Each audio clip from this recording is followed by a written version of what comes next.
Assalamualaikum warahmatullahi wabarakatuh. Halo semuanya, sebelum lanjut ke video aku kali ini, izinkan aku memperkenalkan diri ya. Perkenalkan, nama aku Dede Triariska dari SMA Negeri 1 Anjatan yang terletak di Kabupaten Indramayu. Nah, selanjutnya aku bakalan ngejelasin tentang hukum dan HAM. Simak videonya baik-baik ya. Yang pertama ada perspektif hukum tertulis dan tidak tertulis. Dimulai dari perbedaan hukum tertulis dan tidak tertulis. Hukum tertulis adalah hukum yang dicantumkan dalam berbagai aturan perundang-undangan. Hukum tertulis dibagi menjadi dua, yaitu yang pertama, telah terkodifikasi seperti BW dan KUHP. Yang kedua, belum terkodifikasi seperti hukum perkoperasian. Selanjutnya ada hukum tidak tertulis, adalah hukum yang masih hidup dalam keyakinan masyarakat, tetapi tidak tertulis atau biasa disebut dengan hukum kebiasaan. Selanjutnya ada pentingnya hukum tertulis dan tidak tertulis. Hukum tertulis menjadi konstitusi negara sebagai dasar dan sumber peraturan atau undang-undang lainnya. Sedangkan hukum tidak tertulis berupa nilai-nilai hukum yang hidup dan dianut sebagai pandangan masyarakat mengenai sesuatu yang dianggapnya pantas dijadikan patokan atau pedoman dalam memutuskan sesuatu persoalan maupun sengketa. Yang kedua ada pengertian dan fungsi hukum. Hukum menurut para ahli. Yang pertama ada pengertian hukum menurut Utrecht.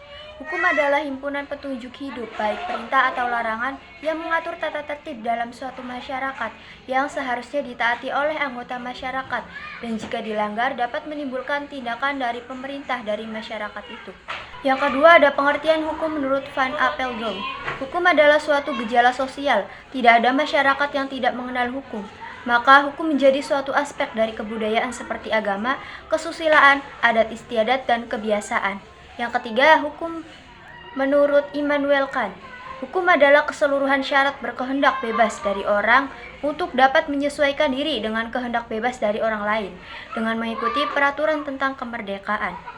Selanjutnya ada fungsi hukum dalam kehidupan masyarakat. Hukum dilahirkan untuk mencapai berbagai tujuan yang diinginkan oleh masyarakat. Selanjutnya, hukum juga memberikan jaminan kepada kehidupan masyarakat agar tercipta suatu keadilan, keamanan, dan ketertiban.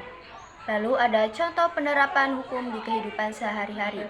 Yang pertama di kehidupan sekolah, yaitu seluruh siswa wajib mengikuti upacara pengibaran bendera setiap Senin pagi. Lalu ada siswa diwajibkan memakai seragam dengan atribut lengkap. Lalu yang kedua ada di lingkungan masyarakat. Contohnya yaitu tamu yang menginap 1 kali 24 jam harus lapor kepada ketua RT. Yang terakhir di lingkungan negara. Contohnya menaati rambu lalu lintas dan membayar pajak tepat waktu. Yang ketiga ada pengertian dan fungsi HAM. Pengertian HAM menurut berbagai sumber. Yang pertama, menurut Lea Levin, HAM adalah hak-hak yang melekat pada manusia, yang tanpanya mustahil manusia dapat hidup sebagai manusia. Yang kedua, menurut hukum nasional. Secara normatif, definisi HAM di Indonesia dapat Anda temukan dalam pasal 1 angka 1 Undang-Undang HAM yang berbunyi, hak asasi manusia adalah seperangkat hak yang melekat pada hakikat dan keberadaan manusia sebagai makhluk Tuhan yang Maha Esa, dan merupakan anugerahnya yang wajib dihormati, dijunjung tinggi, dan dilindungi oleh negara, hukum, pemerintah, dan setiap orang demi kehormatan, serta perlindungan harkat dan martabat manusia. Selanjutnya ada jenis-jenis HAM yang diakui secara universal. Yang pertama, terlahir bebas dan mendapatkan perlakuan sama. Yang kedua, hak tanpa ada diskriminasi. Yang ketiga, hak untuk hidup. Yang keempat, hak tanpa perbudakan. Yang kelima, bebas dari penyiksaan dan perlakuan yang merendahkan. Yang keenam, hak untuk pengakuan sebagai pribadi di depan hukum. Yang ketujuh, hak atas kesetaraan di hadapan hukum. Yang kedelapan, kebebasan dilindungi hukum. Yang kesembilan, kebebasan dari penangkapan sewenang-wenang dan pengasingan. Yang kesepuluh, hak untuk audiensi publik. Yang kesebelas, hak untuk dianggap tidak bersalah sampai terbukti bersalah. Yang ke-12 hak privasi. Yang ke-13 hak untuk kebebasan bergerak. Yang ke-14 hak untuk mencari tempat yang aman untuk hidup. Dan yang ke-15 hak berkebangsaan. Selanjutnya ada contoh pelanggaran HAM yang pernah terjadi di Indonesia.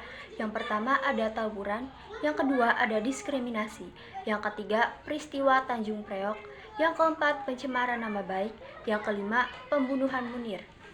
Yang keempat ada penerapan hukum dan HAM, prinsip-prinsip penegakan hukum yang adil dan transparan. Prinsip penegakan hukum yang adil dan transparan merupakan dasar penting dalam sistem peradilan untuk memastikan keadilan dan kepercayaan masyarakat. Berikut adalah prinsip-prinsip tersebut. Yang pertama, kepastian hukum atau legal certainty. Yang kedua, ada kesetaraan di hadapan hukum atau equality before the law. Yang ketiga, ada independensi dan ketidakberpihakan atau independence and impartiality. Yang keempat ada akuntabilitas atau accountability. Yang kelima ada transparanal atau transparansi. Yang keenam ada prinsip praduga tak bersalah atau presumption of innocence.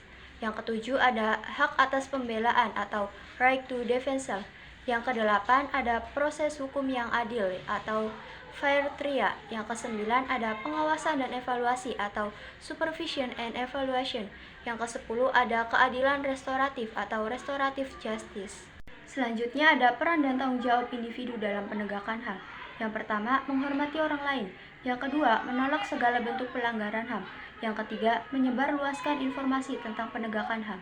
Selanjutnya, yang terakhir ada upaya mencegah pelanggaran HAM.